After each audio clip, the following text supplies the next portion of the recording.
In October 2017, 10 Australian agribusiness leaders embarked on a Westpac trade mission to explore opportunities in today's China.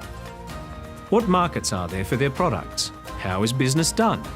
Should they invest in a China strategy? And if so, where to begin?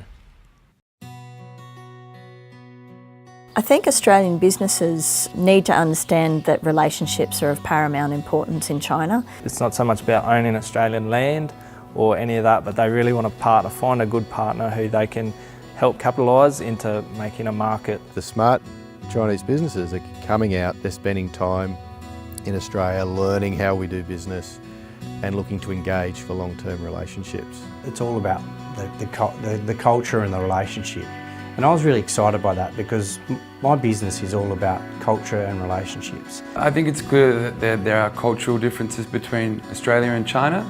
You have to understand and respect those differences and try and work with them. It's not necessarily a negative or a positive, but it's just understanding the difference and being able to work with that. Great people, great people. I found that they were very open and honest people, and they would be quite upfront with you about certain things that we may not talk about in the first time that we meet.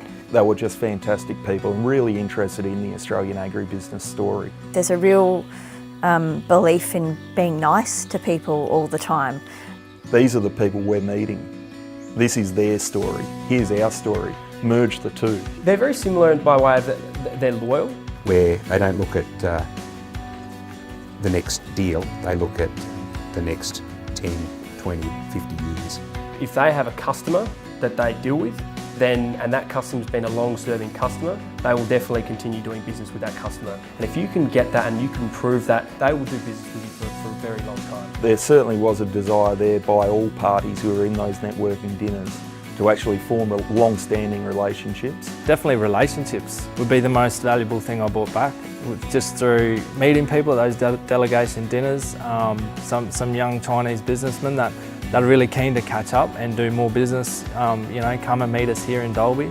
I think what we've learned, certainly you can build out into the future. If we again talk about leads for investment and trade, they're small leads at this point in time, and hopefully we can continue to build these relationships.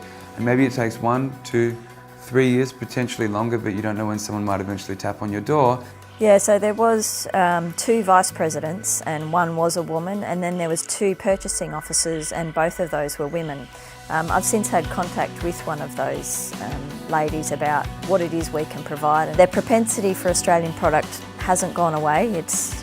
They're still very interested in it, so we've got to work hard at this end to see what we can do to move forward in that relationship. And through that we had a lot of leads. I think that night in particular we had 2 or 3 investment leads and maybe 6 or 7 trade leads as well. I think we are expecting some visitors in the near future. Next week I'm catching up with a couple of parties from China in Melbourne for an Australian steak. I got so much out of it.